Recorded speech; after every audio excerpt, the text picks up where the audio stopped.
Thank you very much. I am very honored to be here. I love Chicago, and I'm very, very grateful to Dolores for this wonderful honor and really for her ongoing work and her lifelong work in trying to help all of us understand the importance of early childhood and the role that safety, predictability, nurturing play in shaping who we become as individuals and in turn what that means for the health and welfare of a culture. I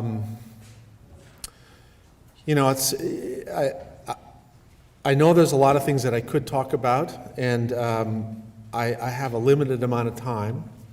I'm actually a very shy person, and so when I prepare for things like this, I always struggle with what I should say and what is worth talking about, and I almost always end up settling on things that are probably bigger than my capability to teach.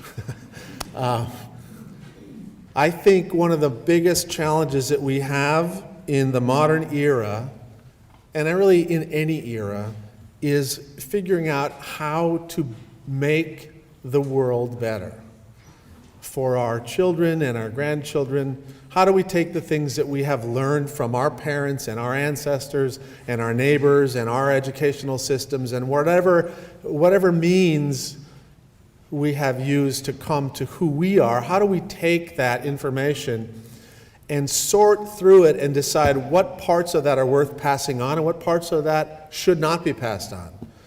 And the interesting thing about our species is that we are really, really more capable of this process of transgenerational change than any other species on the planet.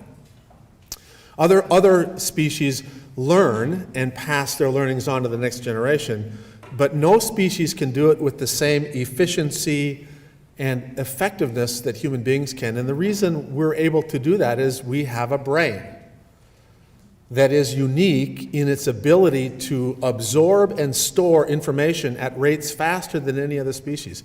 So because we can do that, we're able to take the accumulated experiences of thousands of previous generations, dilute it, distill it, and pass it on.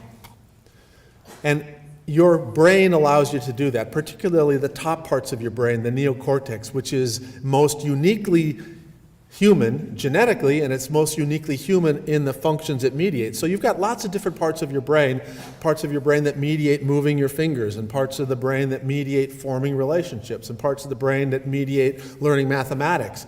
And all of these capabilities are part of who you are, yet the most creative, the most complex, the most malleable part of your brain is this top part of our brain that we use to store and to create values, moral beliefs. It's the part of the brain that makes us most human. And it's a part of the brain that really is involved in this process of social cultural evolution. You know, it's an interesting thing that generation after generation after generation we change. So if you think about this now, there are people in this room who were young children when there really wasn't routinely a television in your home. You know, my grandmother was born before there were routinely cars in the street, before there were planes in the air. And the rate of change in the last several generations has been faster than our rate of problem solving to deal with that level of change. It's an interesting thing. Think about it, right? In this room, we're looking at a screen. That's an invention. I'm speaking English. That's an invention. I'm wearing a jacket, which is an invention, and a tie, which is, I'm not sure where this came from, but this is an invention. I always wonder, where did this come? Who came up with the idea of wrapping some stuff around your neck in a special way, and that is somehow a signification of respect? It's a kind of a weird thing. But we've invented lots of other things, right? We've invented child-rearing practices. We've invented the concept of the nuclear family is an invention. We've invented good things and bad things. And the good things that we've invented, I think, like reading is an invention. This is a really fascinating thing, right? I mean, the human brain has really genetically had the potential to learn how to read 10,000 years ago, 20,000 years ago, but there wasn't a single human being on the planet who read 10,000 years ago. Not a single human being. Yet right now, in our current United States, we spend a finite amount of the energy and resources that we have, that we dedicate to childhood, to teaching them how to read. It's an interesting shift. It reflects a set of deliberate, intentional choices about what we are providing for our children. We intentionally teach them math. We intentionally teach them geography. We intentionally teach them a lot of things. And some families, right, there's some intentions that are culture-wide. There's some intentions that are family-based, right? My family says, okay, let's teach children how to play the piano. So other families say, let's value sport. And so depending upon what your family's values are, what your community's values, what your culture's values are, you provide patterned, repetitive experiences that are motor, social, emotional, cognitive, and you literally, by virtue of that, you are expressing different parts of that individual's potential and creating the present. And some of the things that we've invented are good, and some of the things we've invented are not so good. We pass on lots of things, both in intentional ways and in inertial ways, that are not so good. And when I say inertial, what I mean by that is that there are a lot of things that go from generation to generation to generation, that if you ask people in that generation, did you really want to pass this on to the next generation? They'd say, no. It's part of it. We don't want to pass on racism. I don't think anybody in this room says, hey, let's pass on racism to the next generation, or let's pass on misogyny. But we do. We pass it on. Do we want to pass on solving problems using power, dominance, and violence? No, we don't. In fact, we explicitly write that we shouldn't do that. In fact, we spend billions of dollars developing anti-bullying programs and all kinds of other things to say don't solve problems using violence, but at the same time, we have this inertial exposure that our children have through the media of solving problems with violence. We have these subtle ways and not so subtle ways of solving problems in foreign policy using violence. We have these models for solving problems, even in child rearing, we use violence. And I shouldn't laugh about this, but I have seen many times young parents and older parents at the playground with their children. Their little child will push another child, and they'll go over, intending to teach them, don't hit, and they'll swat the kid on the butt and say, don't hit. Right? I mean, we do things like that all the time. So what I'm telling you right now is that we have the potential to be more intentional about what we pass on to the next generation. And if we aren't more intentional about this, we are losing a tremendous opportunity, and we're actually on quite a dangerous trajectory. And I'll talk about that in a second, because this interesting thing about social cultural evolution is that if you do not explicitly pass on something to the next generation, it goes away. You know, I remember my grandmother, and she used to make cookies that were incredibly good. And we tried to replicate that recipe 1,000,000 times. And it's because she had some secret. I don't know whether it was the oven or whether she put MSG in those cookies or what. But she had some secret that she didn't pass on to us, and we've lost forever those miracle, magical cookies. We get close approximations, but it's not the same thing. And everybody in this room has seen in their own lives, in their own family, the loss of transgenerational things. It might be something as simple as a ritual around Thanksgiving, or a way, a practice you used to do around some holiday that is going away. Part of what's happened in this remarkable process is that, there are limits to what social cultural evolution can do. So we can invent all kinds of stuff. And one of the things that's happened really that's very challenging for the present is that over the last several decades, and maybe even longer, we have slowly been neglecting two of our most powerful biological gifts. Human beings have certain genetic gifts. Bears have certain genetic gifts. Eagles have certain genetic gifts. And whenever you create policy, practice, or law that is in synchrony with your biology, you see remarkable things happen. But you can't fight biology very much. And part of what's happened is in our inventing process, we have lost our way. We have invented ourselves into environments that are relationally disrespectful, that are relationally impoverished.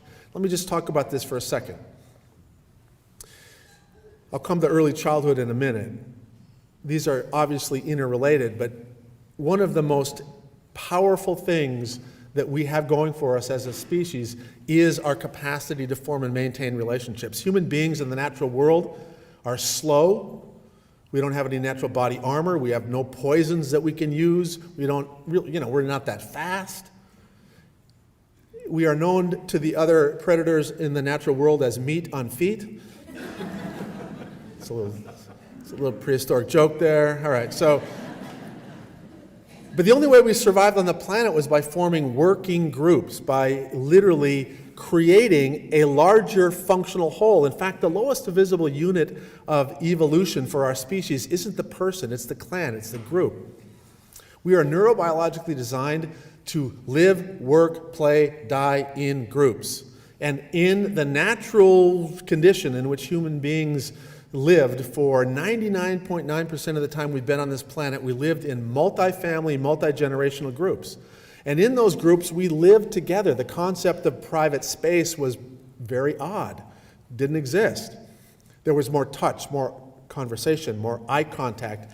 There was more relational interactions. And in fact, if you were a child under the age of 6 and living in a typical hunter-gatherer clan, or later on a typical multi-family group, the number of developmentally more mature individuals who would be present in your life to help you grow up, to nurture, to model, to educate, to discipline was 4 to 1.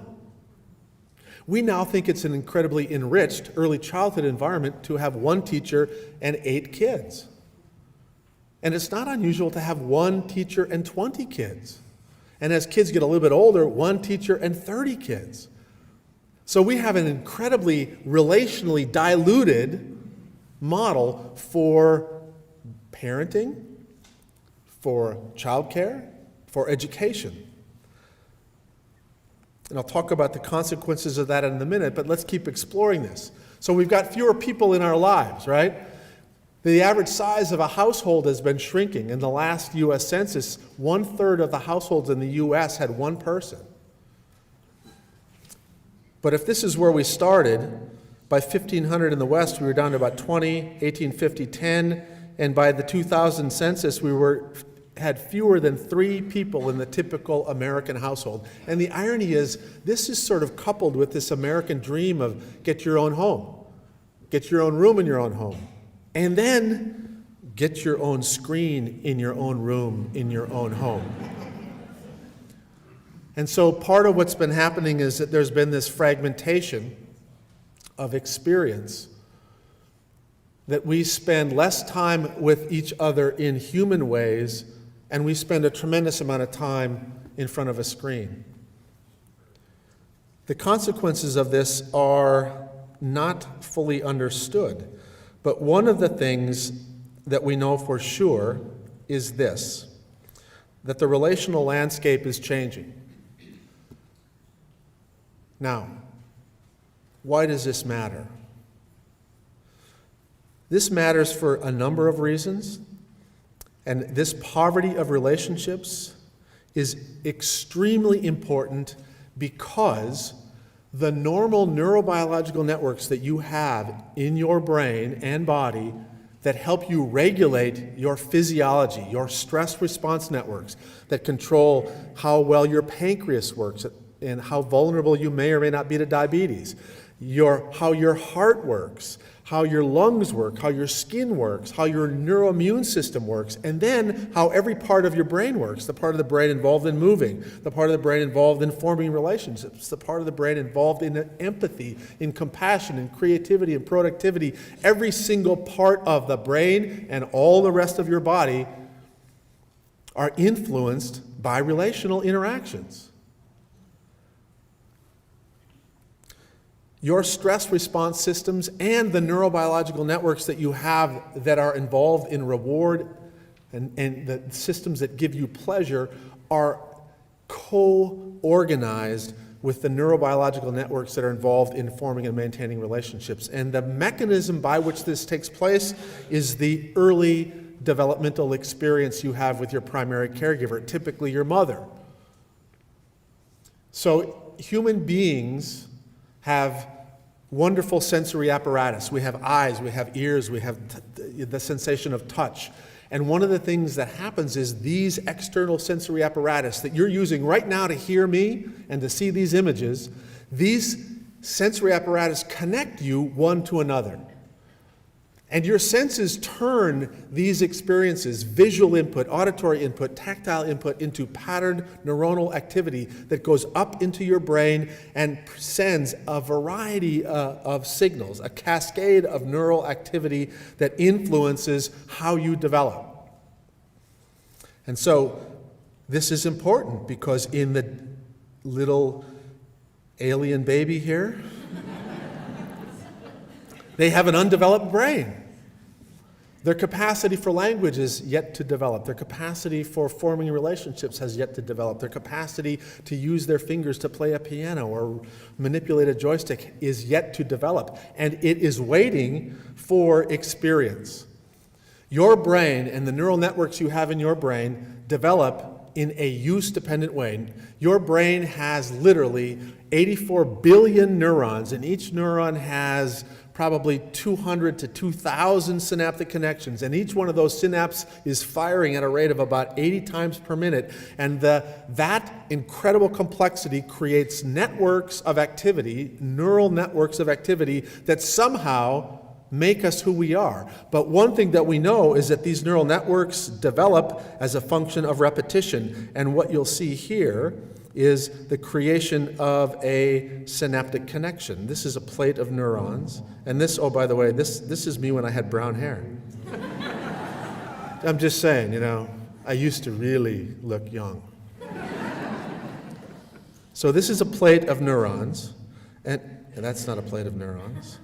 This is a plate of neurons, and what I'm going to show you is the creation of a synaptic connection. And so when you are an infant, in the first year of life, you create billions and billions and billions of these synaptic connections as a function of your experiences, and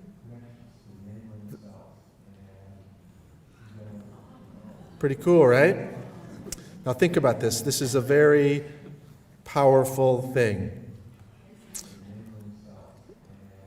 Who is that? Is that me? I don't know why that's happening because anyway, let's ignore that man behind the curtain. So let me talk about this for a second. Let me stop this right here. Now, let's pretend, now you all know, you all learned this in elementary school. You learned that your eyeball turns photons into patterned neural activity, goes up into your brain. And you learned that your eardrum and those three little bones turn sound waves into neuronal activity that goes up into your brain. And right now you're hearing this, and you're thinking about this, and you're realizing, sensory information comes in separate. And in order to make a connection between an image and a sound, in other words, in order to create language, I have to connect sound and image. And what you're doing is literally making the physical, concrete connections that you saw created here. So let's pretend that this is the pattern neuronal activity that occurs when you see a dog, and this is the pattern neuronal activity that occurs when you hear the sound dog. And up until this point you're about to see, the sound dog was just a sound, and it becomes actually a word once this connection is created. And your brain is doing this currently, right now. You're making synaptic connections. But the rate at which you're making synaptic connections now is nothing compared to the rate at which you're making them in the first few years of life. In fact, over 90% of the existing synaptic connections in your brain right now were created as a function of your experiences in the first 3 or 4 years of life. They create your internal architecture, your view of the world. And this happens in a use-dependent way. So if you're a little child and you're in a highly verbal environment and you hear lots of words in conversation, you are going to, by age 2, develop a vocabulary. Did I say a highly verbal? That would be this one.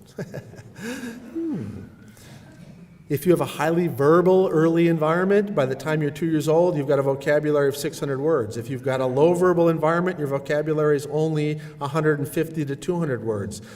The nature of your cognitive experiences with language influence how you develop. Now, there are differences in the way we're exposed to words. There's differences in the way we're exposed to language. There's differences in the way we're exposed to motor exploration. There's differences in the way we're exposed to relationships. And so the speech and language parts of your brain develop as a function of the words you hear.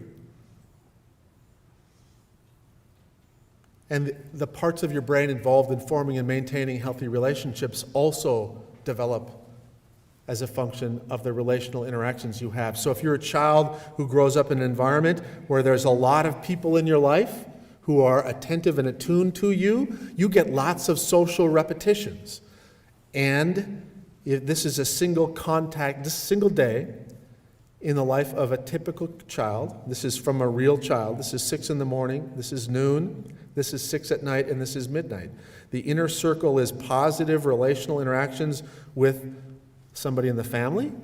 These are positive interactions with peers, with friends. This is with peers like classmates, and this is with strangers. And this child, all day long, has repetition, repetition, repetition, repetition with relational interactions. And that has multiple effects. One is that it is rewarding. And as most of you know, when you have a positive interaction with somebody who you admire, trust, respect, like, it's rewarding, it's pleasurable. The second effect is that it also is regulating. So in the presence of safe and familiar individuals, your stress response systems are quieter. You have a lower resting heart rate. If somebody smiles at you, literally there's parts of your brain that release hormones that keep you young. If somebody touches you in the right way, you know, it's not poking your chest, but if somebody touches you in an embracing, affectionate way, it is a neurophysiological event. It's physiologically regulating. It's good for your heart, good for your skin, good for your gut. It makes you healthy. Many, many, many of you have been reading the studies or reading in the papers about the fact that if you are in a socially isolated situation, you'll die earlier. If you're in a socially isolated situation, higher rates of heart disease, social isolation, and all kinds of physical health problems and mental health problems.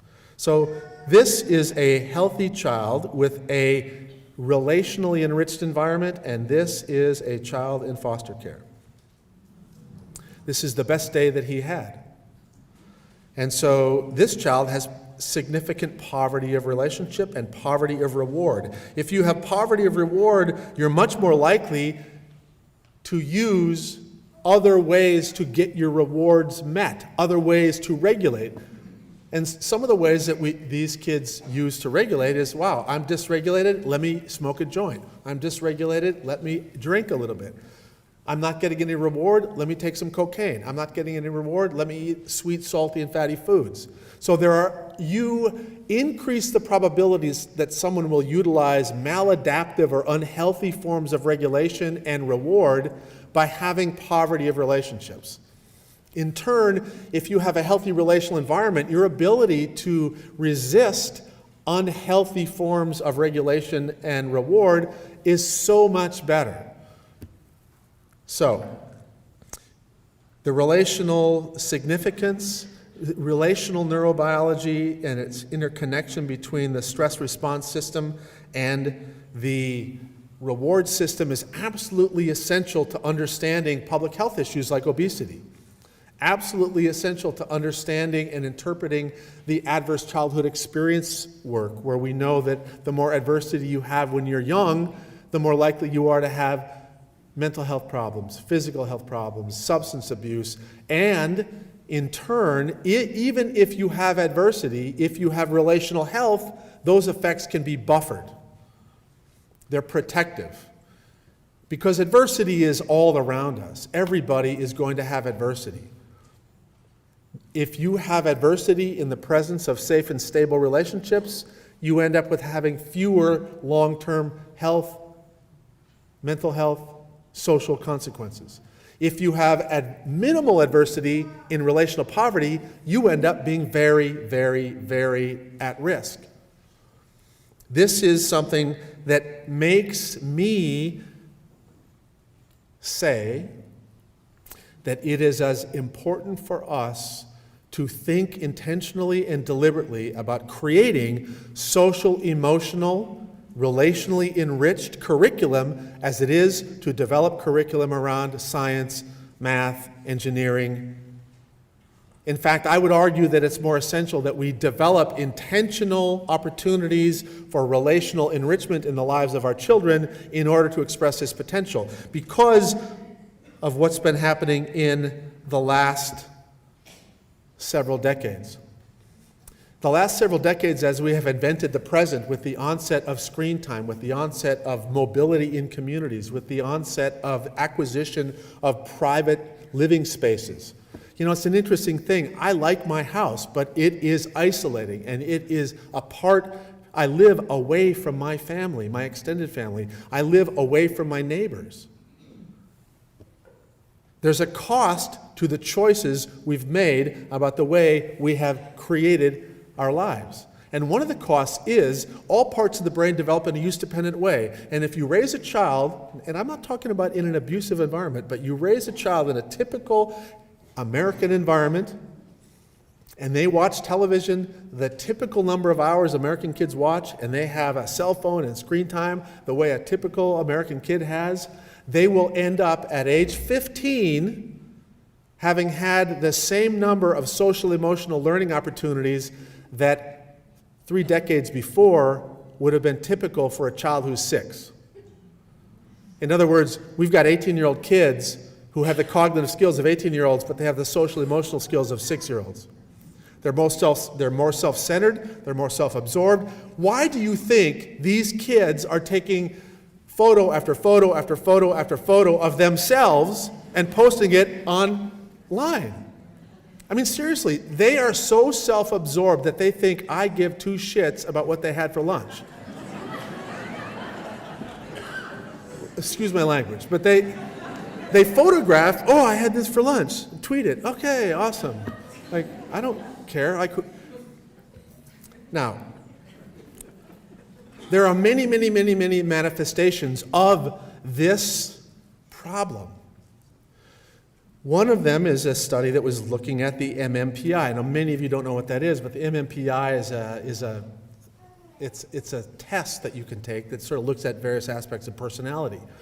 And in the last birth cohorts in 2007, there were 5 times as many individuals who scored above the cutoff for psychopathy. Now, this is a normal population.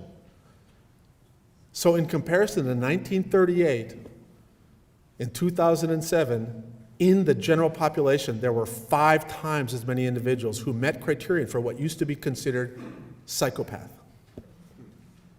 And the interpretation of these authors are that the culture has shifted away from intrinsic goals such as community, meaning in life, and affiliation, and more towards extrinsic goals such as materialism, status, etc.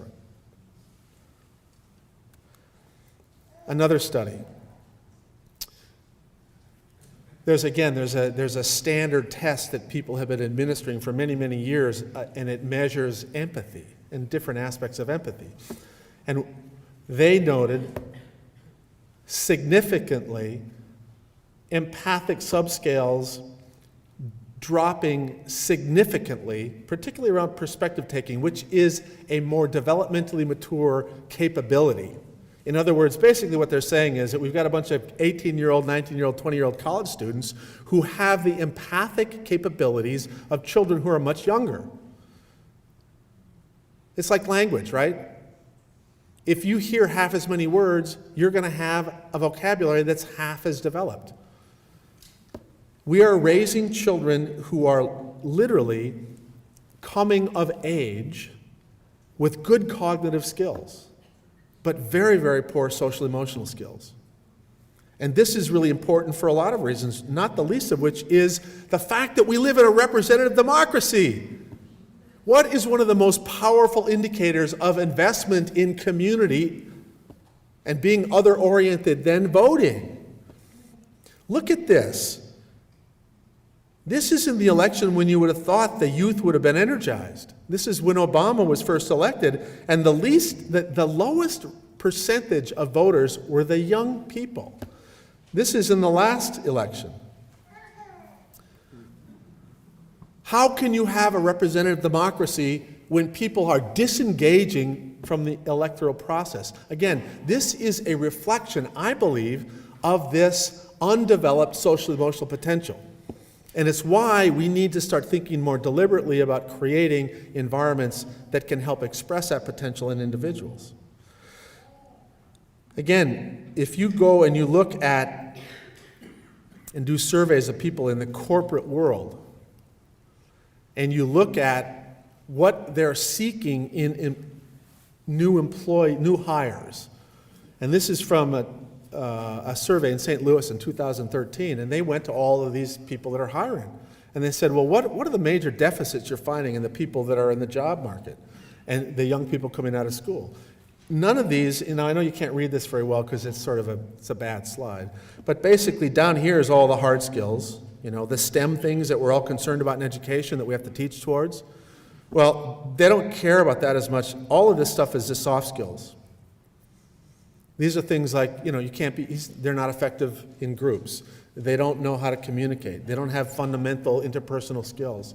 And I've heard story after story from people in the corporate sector about the challenge they're having in getting relationally appropriate young individuals. Now, they're bright and they have some skills, but they do things like pull out their cell phone in the middle of a job interview. Seriously. And tell the head of a Fortune 500 company to excuse me a moment. In a job interview, I got to respond to this tweet. I'm not kidding. That's a real story. The parts of our brain that are involved in becoming humane develop just like every other part of our brain as a function of our raw potential. And I can guarantee you almost everybody's born with the raw potential to have fundamental relational skills because it is at the core of being a successful human being. And there would be the very, very, very, very, very rare genetic abnormality that would be such that you would not be able to have fundamental relational skills. Now, it does exist, but it's very rare. So the vast majority of us are born with the capacity to be humane and empathic and compassionate, but that capability will only be expressed if we have experiences with other human beings. Awesome. That was awesome. Give that little child a cigar. A play cigar, mind you. That is exactly what I wanted to say, babe. Now, And again, I don't want people to think that I'm saying that all screen time or all that stuff is bad. In fact, I think that once we learn how to master these tools, they will be the mechanisms by which we will most quickly transform these problems. However, we are not yet masters of these tools. They are our masters. Everybody in this room has been pulled away from a positive human interaction by being distracted by a television in the background, or a buzz when their phone rang, or excuse me. And I have been out to eat, as have all of you, and looked over and seen people having a family meal when everybody, mom is on her phone, dad is on his phone, and the kids are on their iPads. We've all seen this. And maybe all of us have done this a little bit. And part of what we have to do, and this is why I talk about this, we have to intentionally model a different way of being. We have to intentionally create in our classrooms curriculum about regulating the use of these tools. I mean, we've learned how to regulate the use of a car, right? We teach kids how to use certain things. When you're a little Boy Scout and you're learning how to carve and whittle, there's certain things you learn how to actually do things with that tool. We have not developed adequate structure and, if you will, screen time hygiene for ourselves, for the workplace, or for our children. And that's something that we have to do. Now, how much, I forget, where am I?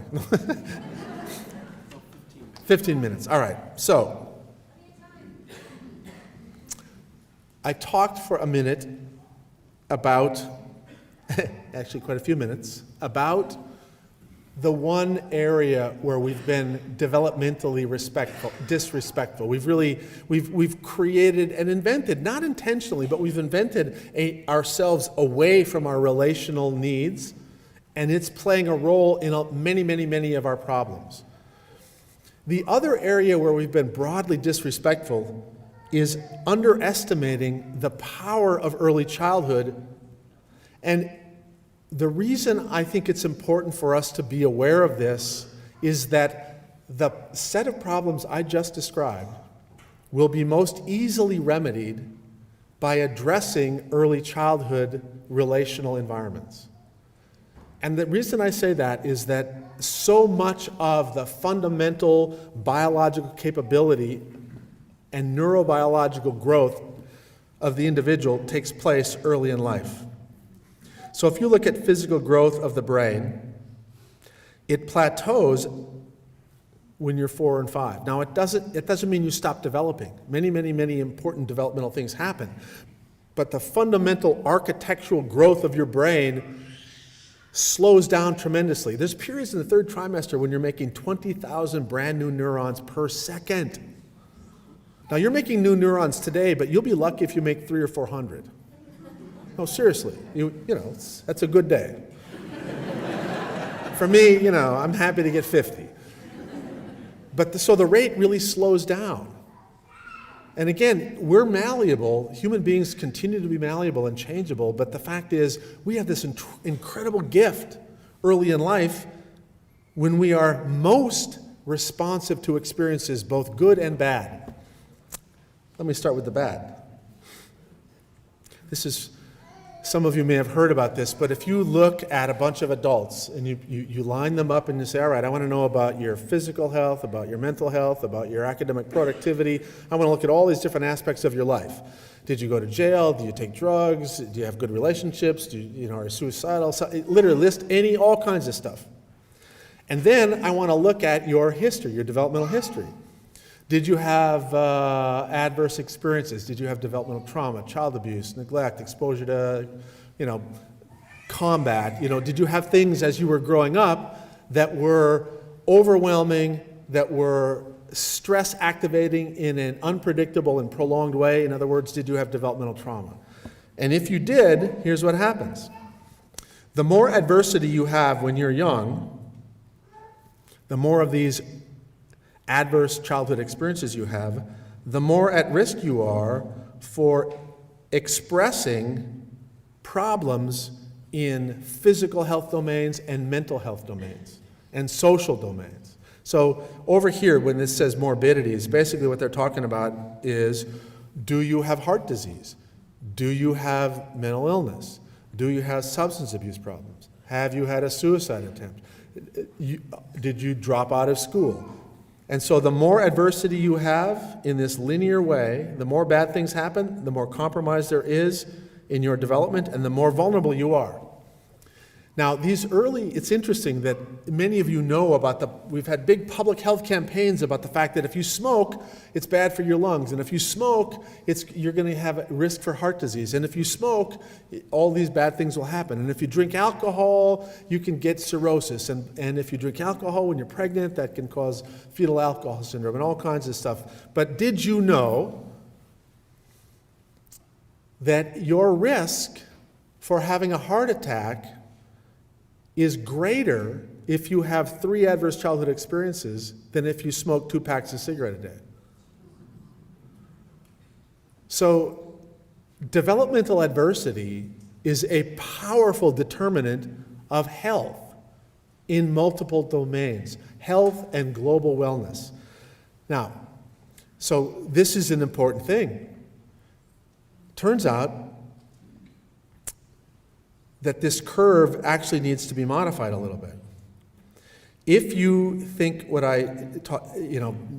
remember what I said about how important relationships are and how they have the potential to regulate you. If you have an adverse experience and you are in a relationally healthy environment, rather than having the curve look like this, the curve actually looks like this.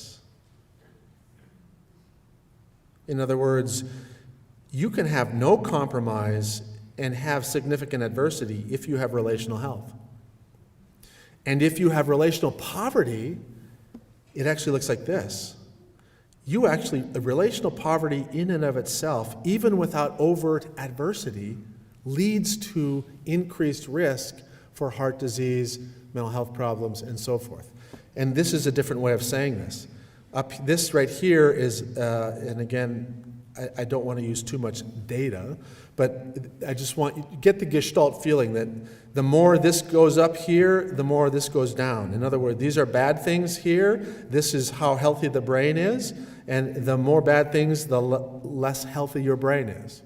But if you look at the very same children and then plot the same data, what you find is, but relational health can protect you.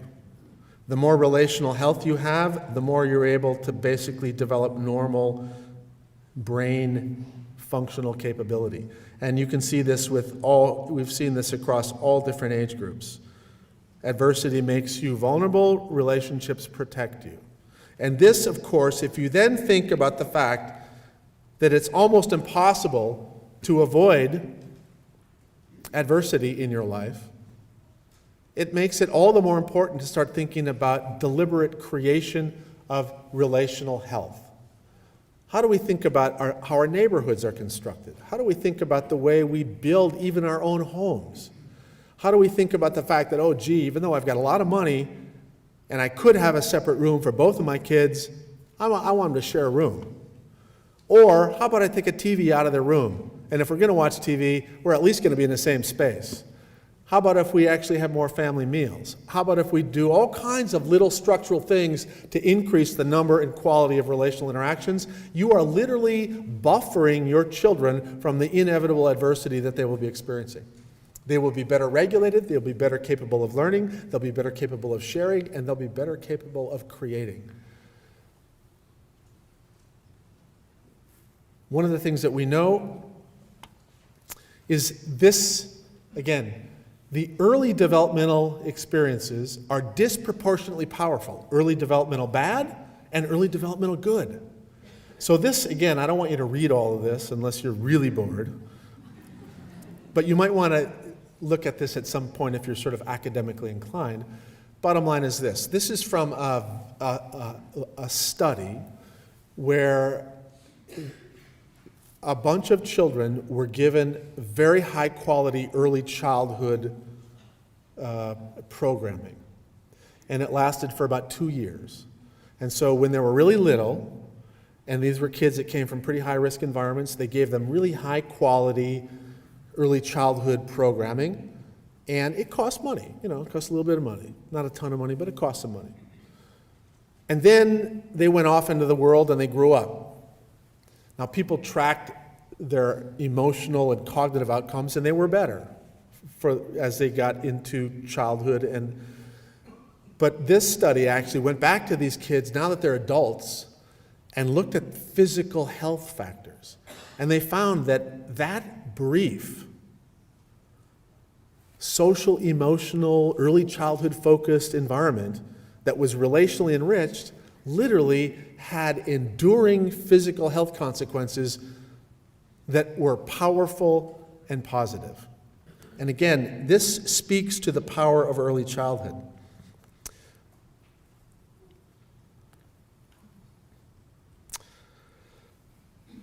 And yet, both in the way we value, the way we invest in early childhood, and the way we create relational environments, we are being disrespectful to our own biology. This is the number of relational opportunities in a hunter-gatherer clan for a child in that world. A primitive world, right? Oh, we call that primitive.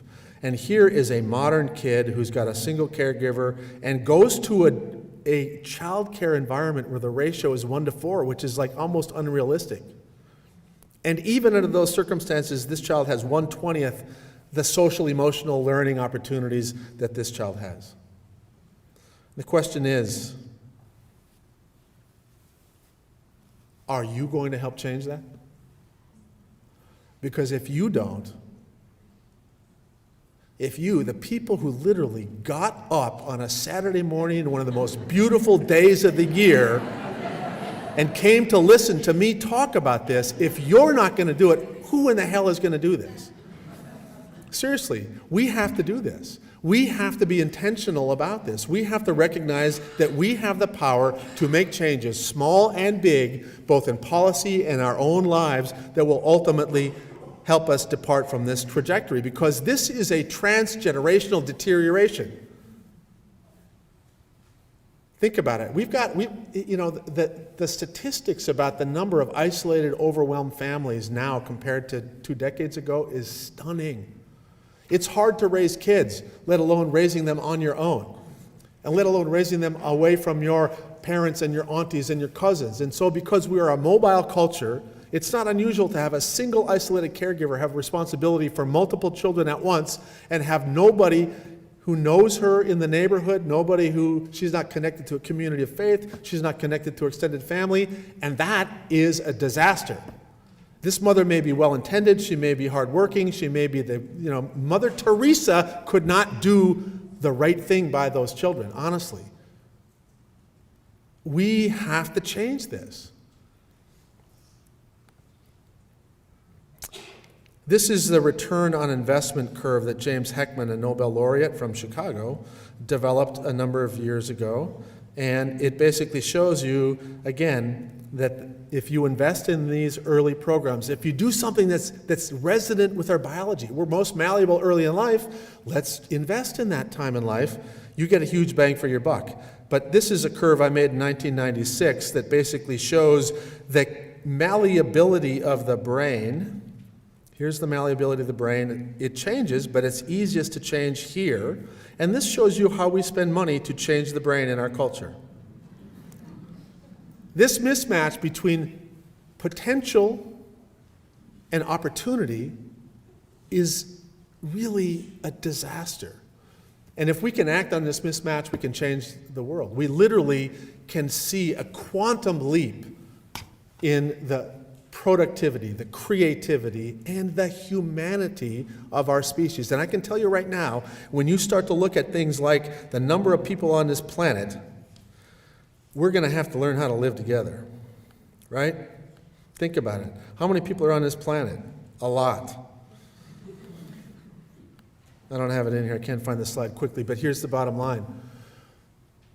Our children are going to be living in an increasingly diverse world with increasingly limited resources, and it is not going to help our species if the people who are in that circumstance don't know how to share and communicate and respect others. But if we do, we can survive as a species. If we don't, it doesn't matter how much math we know. Really. We need people who can do both, and there's no reason why we can't invent a future that helps fully express the potential of children to do both. So I will stop with that. Maybe I have no idea if I left time enough for questions. 5 minutes for questions, that's better than usual. So thank you for your attention. Thank you.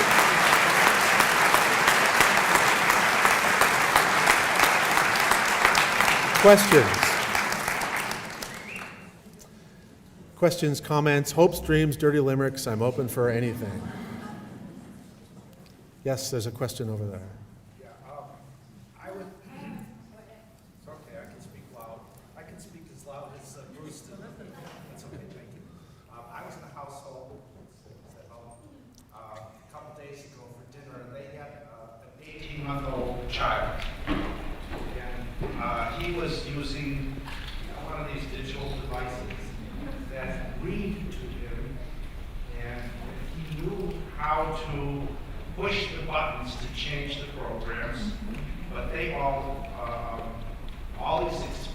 he is experiencing is what the digital device shows.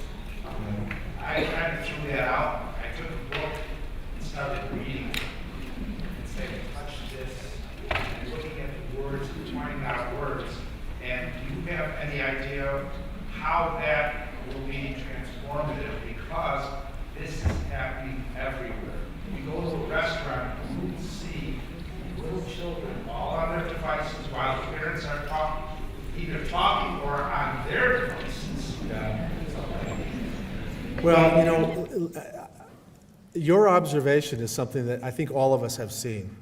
I have three grandchildren. Two of them are 2-year-olds, and every once in a while there will be this developmental TV programming that their parents will put on. And so there literally are on television programs that have a little dancing sort of, looks like an iPhone thing that dances around, and he calls himself your first friend. I will be your first friend. And literally it's nauseating, but it permeates that kind of thinking. I remember when I was asked to give the presentation about early childhood and brain development to all of the PBS affiliates, and it was the National PBS Convention, and I got up and, you know, it was sort of a bait and switch. I actually gave a talk about why television is bad for children. And they didn't ask me back. I don't know why, but... So one of the people afterwards came up and said, well, I just want you to understand that we're developing programming so that the mother and the child will sit down and sit together. They'll be together and they'll watch the show together, and there'll be like a really colorful A that comes in an apple, and so all of this stuff. And I said, well, okay, well, the intention is you're expecting the parent to be there with the child, right? Well, then why don't you just tell them to turn off the TV and have mom turn and face the child and go A, B, and okay, they didn't like that very much, but that's happening. Now, with that said, let me also say, I don't want to vilify all of this, because I'm a big fan of moderation, and I'm a big fan of technology. If you learn how to use these things with discipline, then rather than having your brain shaped by them, you can use them in ways that are appropriate and enriching. So I think part of what we're going to have to do is sort of, as a broader culture, figure this stuff out. But it's going to take a while, because the rate of change is so much faster than our rate of problem solving. And we're always behind the curve. By the time we think we've figured out, it literally took the American Academy of Pediatrics up until about 3 or 4 years ago to finally make a statement that children under the age of 3 shouldn't watch television all the time. And so if it took that long, television was introduced in the 50s. So it's going to take a long time for them to develop a consensus statement about, the use of texting as a form of, dating. Have you ever seen that? Do you guys know who Mike Leach is? Any football fans in the crowd? Mike Leach is a football coach, notorious for being sort of a little bizarre. Those of you who use the web, go online and type in Mike Leach, end of the world. And he's doing this. It's a post-game interview about something, and so he starts talking about dating, and then pretty soon it's going to be two people on a thing, and they're going to be saying, "Hi, what's your name?" And it's one of the funniest parodies of what could happen based upon this electronic stuff. But we are in a rapidly changing world, and I'm very, very, very concerned about the inertial progress of what we're doing and the way it's getting passed to the next generations. And that's why I think we need to be more deliberate about it. We need to think more about it. But I don't think that we need to destroy all these things and then move back to caves, which, some people after they hear me talk, they're like, well, he just thinks the modern world sucks. And I'm like, no, I don't. I just think we need to learn how to capture or recapture the parts of our past that were healthy and incorporate these new technologies. But I don't know exactly how to do that. Yeah. How can we follow up on everything you said? Learn more, read more, website? Yeah, there's a couple of things. The question is, how can you all learn maybe a little bit more about some of these things? There's a couple things. There's a couple of websites here. I actually wrote a book that's kind of about this. It's called Born for Love. And the truth is, I don't recommend that book. It's how do I say this? I like it. I think the content is good. I don't think it's as well written as other things I've written. It's too. I had a big fight with my co-author. My first book, it was all about stories, and I thought, and it was interesting. And the second book, she wanted it to be more like a regular book. And so it's like a regular book, but it's got some of this stuff in there. Yes? Recently, I saw on Facebook that you said that ADHD is not a real disease. Can you comment on that? Well, yeah, I can. That was so interesting. First of all, that is a complete distortion of what I said. And it happened after an interview with a reporter in England. And the British press are notorious for, I don't know if you know this, but they're notorious for basically wanting to cause sensation whenever they can. So I had like this hour-long interview with this guy. And then at the end, he's like, well, what's going on? What's interesting in the field? And what about all this ADHD? And I said, well, what you need to understand is that ADHD is essentially a description of symptoms. And in the conventional sense of a pathophysiology that we know leads to a certain set of symptoms, that's not the way the DSM-5 works. The DSM-5 is about descriptions, but it's not connected to physiology. So in that sense, it's not like a real disease. And so all of a sudden, people are saying, he doesn't believe that ADHD exists, and and I got hate mail from parents. My kid has ADHD, and I'm like, I didn't say that there are not inattentive children. But ADHD as a distinct disease is not a disease. It's a description. And that's the way the DSM-5 is constructed. So if you are inattentive and you are a little bit impulsive and you have a few other things, you meet criterion for that label. But in terms of, it's different than diseases in other areas of medicine. So let me give you an example. If you walk into the doctor's office and you have chest pain, you don't have chest pain disease, right? You have maybe heartburn that's caused by your GI system. You might have pleurisy caused by something in your lungs. You might have a pancreatitis caused by your pancreas. You might have be having a heart attack. So there's 4 different diseases or disease processes that could be causing that symptom. And so that's the dilemma we have in mental health right now. And in fact, the NIMH is moving away from using the DSM-5 and moving to a much more descriptive set of, if you will, diagnostic labeling in order to actually start to connect real physiological processes to disease clusters. And that's kind of what I was trying to talk to him about. It's like he took that one thing and distorted it and went to the races. And so I got all kinds of hate mail. And so. Okay, thank you.